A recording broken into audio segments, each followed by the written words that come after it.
In this lesson, we will look at the controls and indicators for the hydraulic system.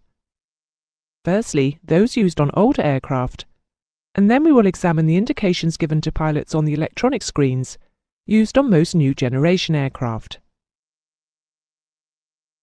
Large aircraft with multiple hydraulic systems need fairly sophisticated control and indicating systems.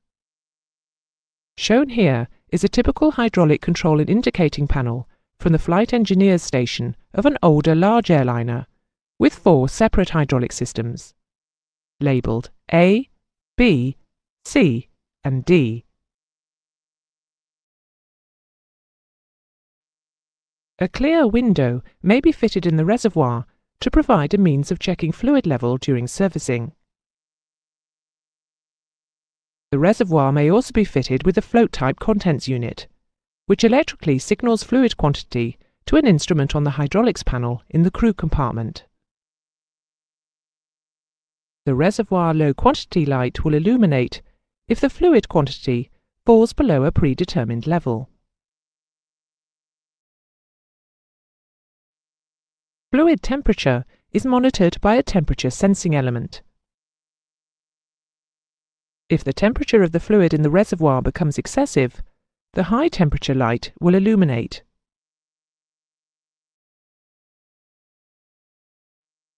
The firewall shutoff valve is used to shut off fluid at the pump inlet. Pulling the engine fire switch will close this valve. The flow bar is lit when the valve is open.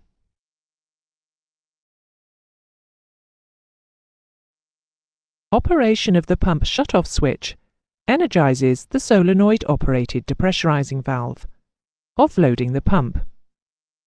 You will recall that operation of this valve blocks off delivery to the system, but allows pump cooling and lubrication fluid to continue to flow.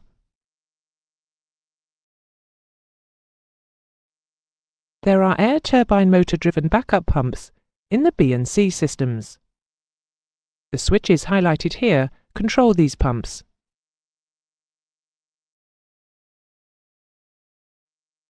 The engine-driven pump case drain return fluid temperature is monitored in order to check pump condition. The lights highlighted here illuminate if the temperature becomes excessive.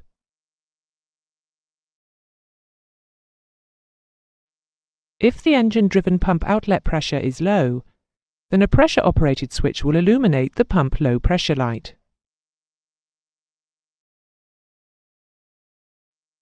Systems B and C have electric motor-driven hydraulic pumps, which are used to power the brakes when the aircraft is being towed. They are controlled by the switches shown here.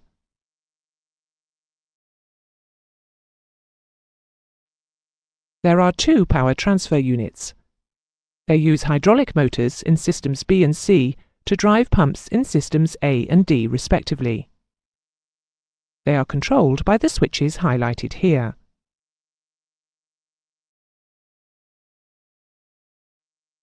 The ram air turbine is deployed when the switch highlighted here is pressed.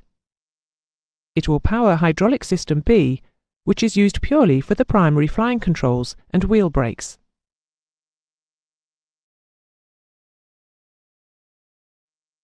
The system has 2 brake accumulators. If the accumulator pressure is low, the lights highlighted here will illuminate.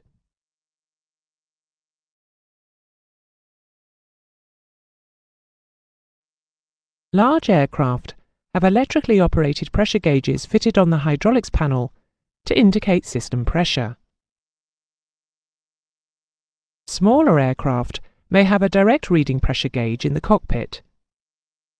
In order to protect the system from leaks in the pipework to the gauge, and to prevent the cockpit from being filled with hydraulic fluid in the case of a leak, a pressure relay is often fitted in the line.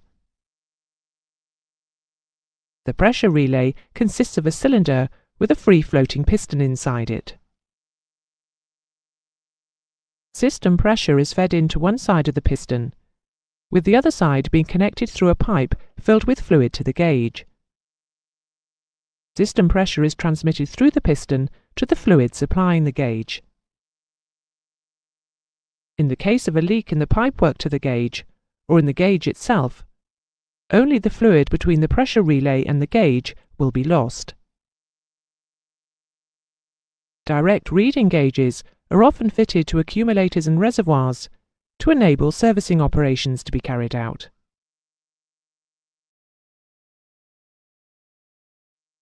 Warning of overheating of electrical motors, which are used to drive backup emergency hydraulic pumps, may be provided by fitting a temperature sensing element in the casing.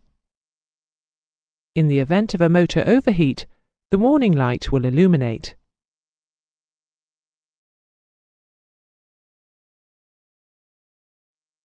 In more modern aircraft, hydraulic system information can be viewed on electronic screens. The system is normally configured so that in the event of a failure, a warning will be enunciated, and the relevant page will be automatically displayed.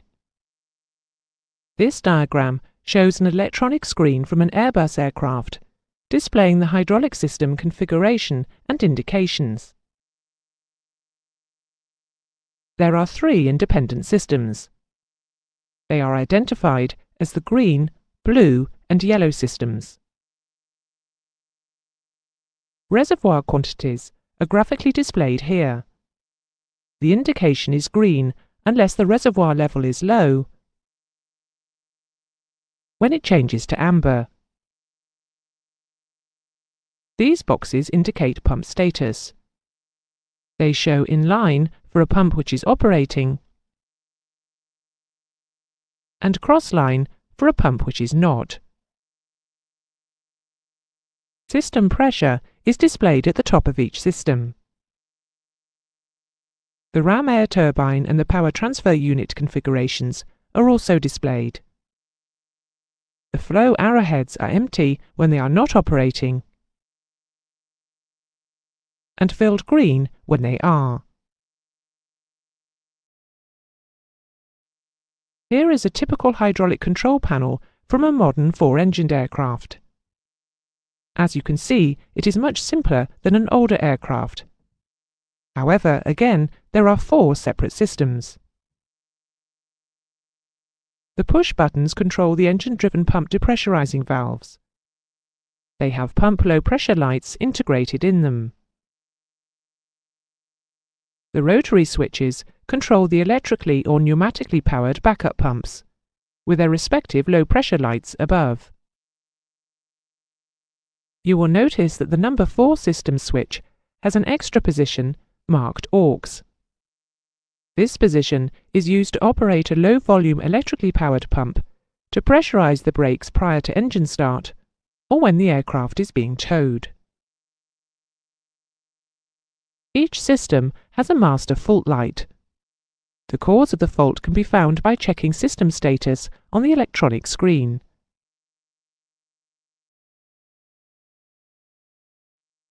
You should now be familiar with the control and indicating systems used on old and new generation airliners. Here is a complete hydraulic system, showing many of the components we have discussed. To review any component, you may click on it.